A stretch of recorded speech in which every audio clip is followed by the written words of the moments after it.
නේද? ජාතික උරුම ගැන කතා කරා. ජාතික උරුම වගේම අපිට සමහරව ජාතික කර්ම වෙලක් තියෙනවා නේද? අපේ රටට ජාතික කර්මයක් තියෙනවා නේද? හරි. අපි ඒවා කතා නොකර ජාතික උරුම ගැන කතා කරමු.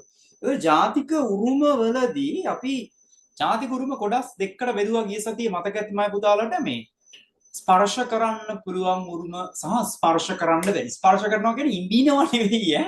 අතපත ගන්නවා. සමහර කට්ටිය ස්පර්ශ කරනවා කියන්නේ ස්පර්ශ කරනවා කියන්නේ ඉඹිනව නෙවෙයි. මම පොඩි කාලේ එහෙම තමයි හිතුවේ. ස්පර්ශ කරනවා කියන අතපත ගන්නවා. ටච් කරනවා. තේරුණාද? අනරකයි නේද? ඉස්සර අපි හිතුව විදිය. හරි. කොහොමරි මෙහෙමයි ඉතින් අතපත ගන්න පුළුවන් නේද? ඉඹින්නත් පුළුවන්. හරිද? ඒක දෙයක් තියෙනවද නේද? එතකොට මේ අපි ගිය සතියේ එහෙම ඉඹින්න පුළුවන් ස්පර්ශ කරන්න පුළුවන් උරුම ගැන කතා කරා. අද තියෙන ඒවා ඉඹින්න බෑ. ඉඹලා බලන්න බෑ.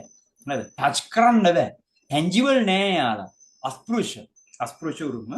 යාලා භෞතිකව බලා ගන්න බෑ. භෞතිකව නෑ.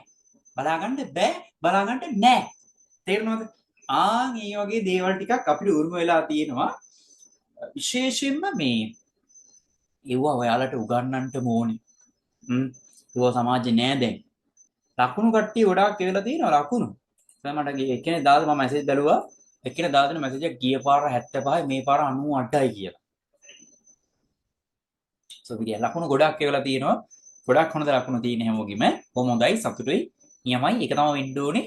සුපිරියක් එලගේරි නියමයි අට්ට පට්ටාත සුපිරි එලගිරි එලපෞසි මරු මාරයි නියමයි එලකිරි එලපෞසි හරිද කියන්න ඕනේ කොහොමද